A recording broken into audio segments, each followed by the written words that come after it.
Oh, hello everyone! Welcome to my YouTube channel. Timmy nga pala, kung di ka pa naka-like and subscribe, mag-like and subscribe ka na sa YouTube channel natin para lagi kang update sa mga ipapalabas kong video and link at malaking bagay na yun sa aming mga content creator. So, let's move on! So, anyway guys, ito nga pala ang tutorial natin para sa input bridge controller natin ngayon. So, sa lahat ng mga nakakuha na ng input bridge, ito ang tutorial full set up. First step, buksan natin yung sa archive natin. Tapos, kung may download na kayo ng input bridge, makikita nyo naman. Siguro, nakapag-extract na kayo, no?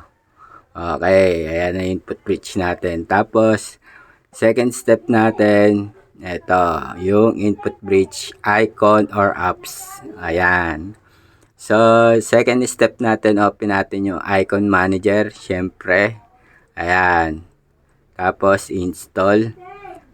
Tapos punta kayo dito yung from. Tapos yung Android. Tapos guys, kung na-install nyo na, i-click nyo lang yan. Tapos third step natin, pagka ano nyo na yan, punta kayo sa WinLater nyo. Okay. Kung naka-setup na yan, i-play nyo. Ngayon guys, tuturuan ko ngayon kayo kung paano yung pinaka-exact na game para malaro nyo yung pinaka-controller, okay? Ito na guys yung NBA natin na sinetup. Tapos punta kayo dito sa start. Tapos mag-run kayo. Tapos kung wala pa dyan yung input bridge nyo, mag-browser kayo. Browser, tapos hanapin nyo sa my computer, open, tapos desktop. Siyempre, desktop yung ano natin yun eh. Pinagda-downloadan ng mga ibang games, ganun, mga ano, etc. etc. Tapos, kung hanapin nyo input bridge na folder, ayan, tapos open nyo. Then, installer. So, ito yung IBExe. Kung meron na kayong input bridge, ganyan po ang pag-setup. Tapos, IBExe, open nyo. Tapos, okay nyo. Tapos, mismo dito sa gilid guys, kung nakikita nyo yung green ko nito, yan. Makikita nyo yung settings. Lalabas po dyan. Ayan, nakita nyo guys. May lumabas na settings. Okay. Tapos, minimize lang natin guys. Wag nyo kakalimutan. Wag nyo i-ex yan. Kasi pagka in-ex nyo, mawawala rin pati yung settings na input bridge. Okay. Minimize lang, tapos minimize again. Tapos kung mag-open kayo na, syempre tuturuan ko kayo paano i-open yung controller. 'Di ba? Pagka nagbabak tayo, may input controls tayo na lumalabas, 'di ba? Ayan, sample ko sa inyo. Oh, ayan, NBA 2K controller. Okay natin. Dahil ganyan guys yung input controller na NBA 2K lang, pero syempre hindi ano yan, mismong galing lang sa WinLater yan.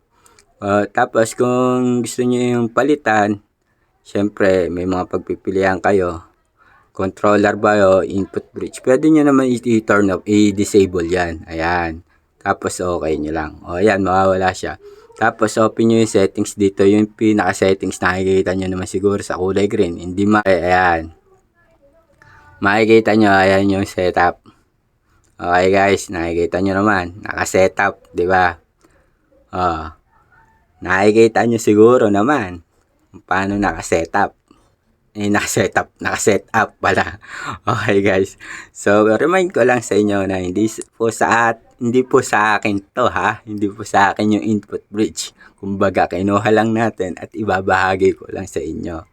Siyempre, kung yun mga nalalaman ko lang. Di ba? Siyempre, re-remind ko lang ulit sa inyo, hindi po sa atin tong input bridge. Okay? Kaya i-hide nyo naman po siya. Ito lang po yung kala mong eyes. Yung mata. Ayan. I-hide lang po natin siya. Oh. Mawawala po siya. Okay. So, hanggang dito na lang po yung video natin. Don't forget to like and subscribe to my YouTube channel. Timmy nga pala. Okay. Kung hindi ka pa naka-like, mag-like ka na at mag-subscribe. Dahil dito ko i-upload lahat, boss, ng mga mga tutorial natin. So, bye-bye and keep safe always. God bless you. Salamat! Bye-bye!